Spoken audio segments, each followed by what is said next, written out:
Ladies and gentlemen, you all are probably getting sick and tired of me, but you know what? We're going to be halfway there after this episode. So, with this one, we have to talk about this dude, right? And not just like a dude, like the dude that we were able to acquire. One of, I would say, our biggest acquisitions, one of the most influential players that we were able to have on this roster, Quinn Hughes. So, the thing is, we never actually discussed a contract with Quinn Hughes. Not once did at least not that I can recall, did I have to negotiate with him.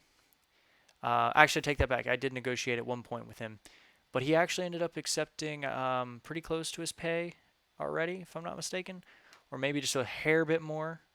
As I think he accepted like 12 mil or maybe 11 and a half, whereas he was getting paid close to close to 10.2. Anyways, though, so Quinn Hughes actually has a few things to his name. He has two Stanley Cups, I believe. Pretty sure two Stanley Cups, which is influential. Obviously he wasn't here for the whole dynasty, but he was a big piece in it, in maintaining it. As clearly, something that kind of hurt us heavily, at least in my opinion, was the lack of an offensive defenseman once we lost Keith Yandle. Keith Yandle was the dude for us. He truly was. He was a point producer, and he was someone that we had hoped could have his shoes filled by Jake Bean. Jake Bean obviously didn't develop into that, and in an off season of frustration, one of the biggest, probably the biggest off season that we had, I actually went out and I acquired Quinn Hughes from the Vancouver Canucks. During that same off season, we actually traded. I can't remember who all it was. That may have been the one that we acquired, Barzell. I'm not entirely sure. But the point is that he was part of the biggest offseason in Florida Panthers history. Obviously, he was picked by the Vancouver Canucks. He has two Stanley Cups to his name and four back Norris trophies, which as the best defenseman in the NHL, for 4 years in a row, that doesn't happen by coincidence. That doesn't happen by accident. That is just pure talent and skill.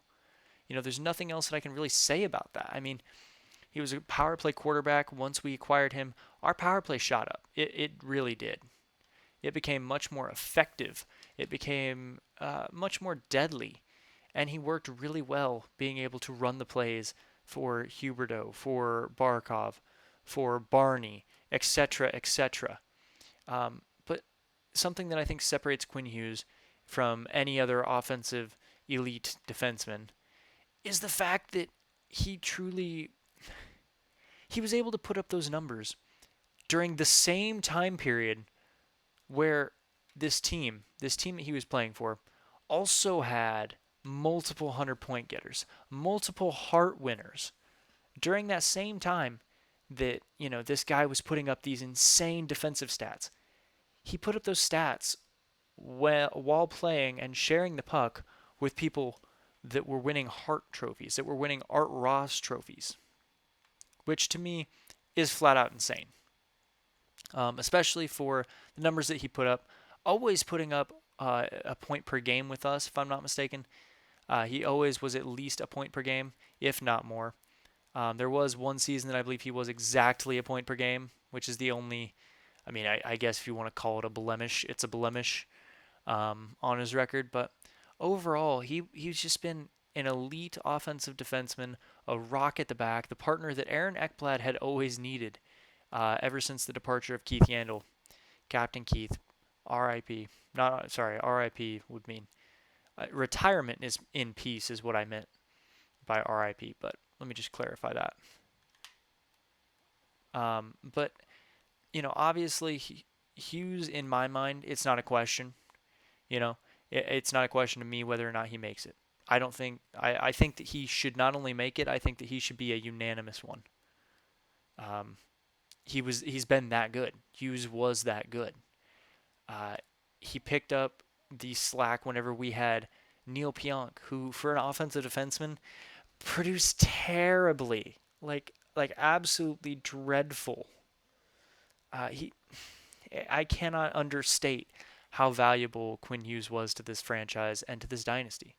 And while he may have only been here for two of our four Stanley Cups, he was able to carve out a path all his own through these Norris trophies and able to show the rest of the world just how important he was to not only us, but to the rest of the National Hockey League, which I think speaks volumes to him and his talent.